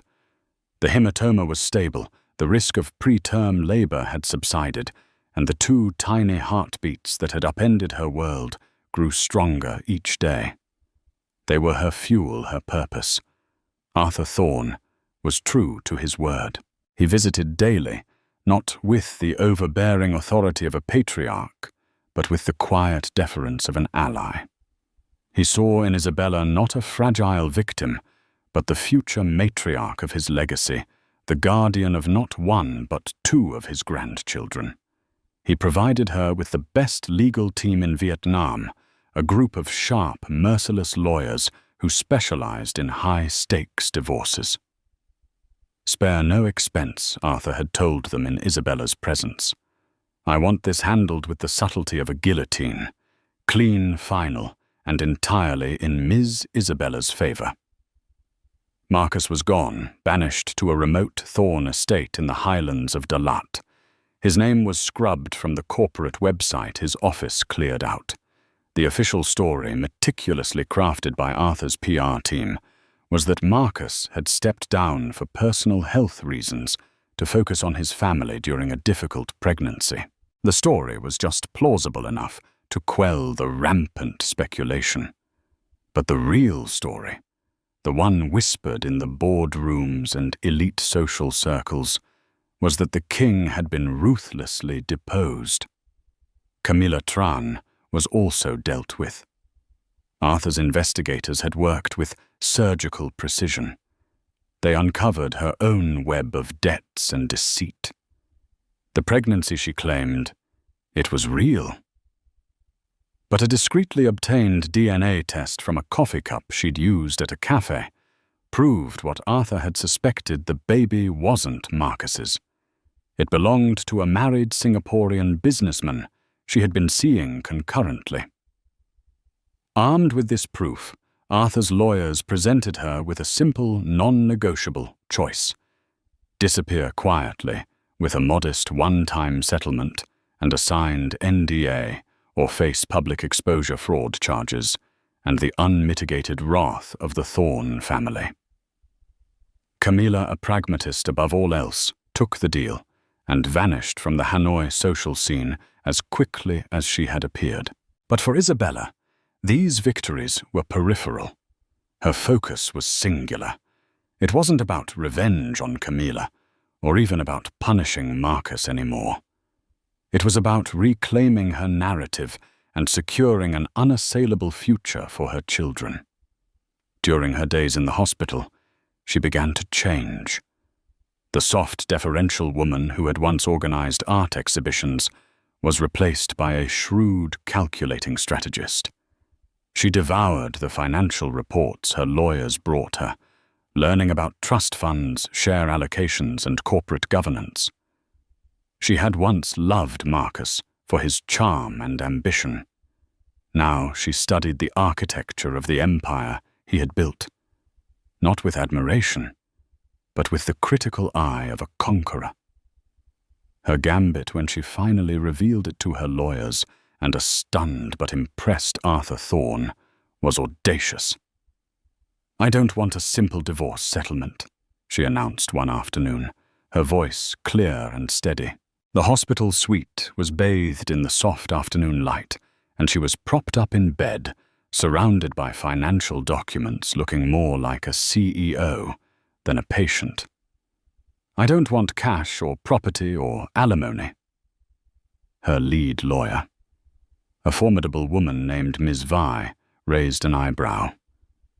"Ms. Isabella, given the circumstances, the infidelity, the public assault, the staggering fraud regarding the children, you are entitled to one of the largest settlements in this country's history."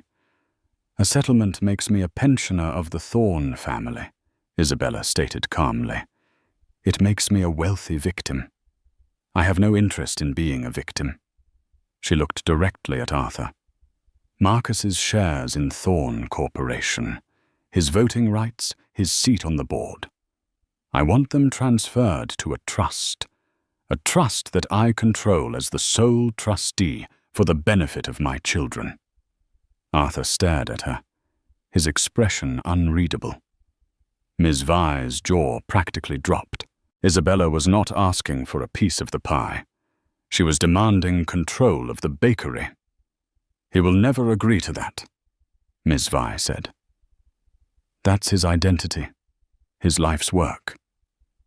"He will agree," Isabella said with chilling certainty. "Because the alternative is that I don't sign a non-disclosure agreement. The alternative is that I give a full exclusive interview to the Wall Street Journal. I will tell them everything about the affair, about the public assault by his mistress, and about the meticulous, medically assisted fraud he perpetrated to hide the existence of one of his own children for strategic gain." She let the threat hang in the air. It was mutually assured destruction. The scandal would not just destroy Marcus's reputation permanently. It would taint the Thorne Corporation name for a generation.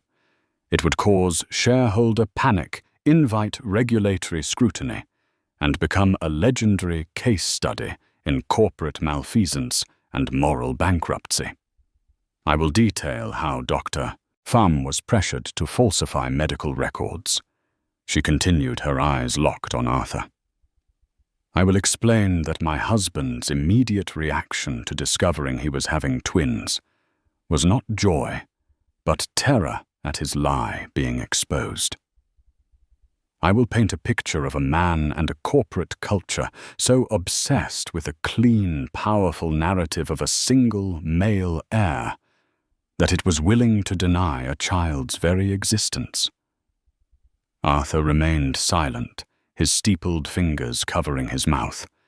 He was a ruthless businessman, and he recognized the move for what it was, a brilliant, perfectly executed checkmate. Isabella had found his single greatest weakness, his obsession with the family legacy. She was using the sanctity of that legacy which Marcus had so carelessly desecrated as her ultimate weapon. She wasn't threatening to take his money. She was threatening to burn his kingdom to the ground. Finally, he spoke, a slow smile spreading across his face. It was a smile of pure, unadulterated respect. "He'll sign, Arthur," said, nodding to Ms. Vi. "Draw up the papers.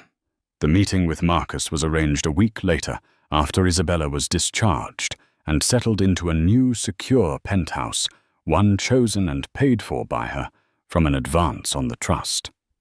The location was neutral, a private conference room at the Sofitel Legend Metropole, Hanoi, a place of old-world power. Isabella walked in not as a victim, but as an equal. She was no longer pregnant and hiding behind flowing dresses. She had given birth 2 days prior to 2 small but healthy babies, a boy, Leo, and a girl, Luna. The birth had been premature but uncomplicated. Her body was tired, but her spirit was forged in iron. Marcus was already there, flanked by his own lawyer. He looked diminished, a ghost of his former self. The tailored suit hung loosely on his frame, and the arrogance in his eyes was gone, replaced by a weary resignation. He hadn't seen Isabella or his children since the night at the hospital. He stood when she entered. "Isabella, I heard about the babies. Are they?" "They are fine," she said, her voice cool and professional, cutting him off. She did not take the offered seat across from him, but remained standing, a silent assertion of power. "No thanks to you." She gestured for Ms. Vi to present the documents. Marcus's lawyer read through them, his eyes widening with each clause. He leaned over and whispered frantically to his client. Marcus just shook his head, a broken man. This is everything," he whispered, looking at Isabella. "My shares, my seat, my entire life." "You have a life," Isabella retorted, her voice sharp as glass. "You have one because I am choosing not to scorch the earth. I am choosing to protect the family name for the sake of my children. This is not a punishment, Marcus. It is a consequence. You proved you are not fit to be the steward of this legacy. So now I will be." She finally sat down, her gaze unwavering. "You will have supervised visitation rights. You will be provided with a generous allowance, enough to live comfortably, but not enough to cause trouble. You will, for all intents and purposes, retire from public life. In return, the world will remember you as the man who stepped down for his family. It's a better legacy than the one you were building. You should thank me." There was a long, heavy silence. Marcus looked at the documents, then at his ex-wife, the woman he had so grievously underestimated. He saw not the gentle girl he had married, but an empress in the making. He had created her, in a way. His betrayals had been the fire, and she had walked out of it, reborn, holding his entire world in her hands. With a trembling hand, Marcus Thorne, the deposed king, picked up the pen.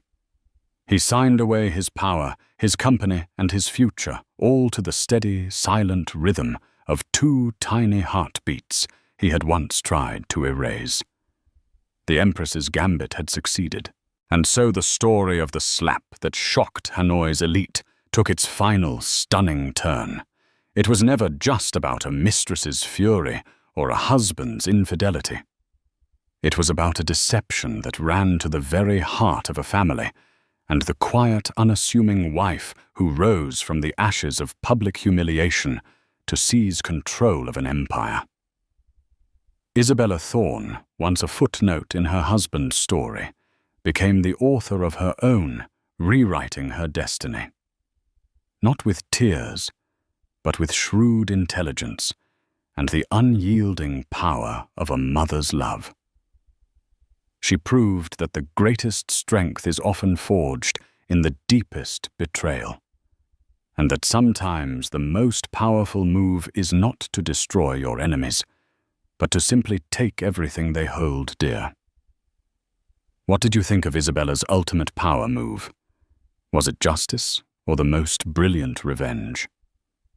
We'd love to hear your thoughts in the comments below. If you were captivated by this story of drama betrayal and ultimate empowerment, please give this video a like and share it with someone who loves a story where the queen finally takes the throne. And don't forget to subscribe and hit the notification bell so you won't miss our next tale of secrets, lies, and stunning revelations. Thank you for watching.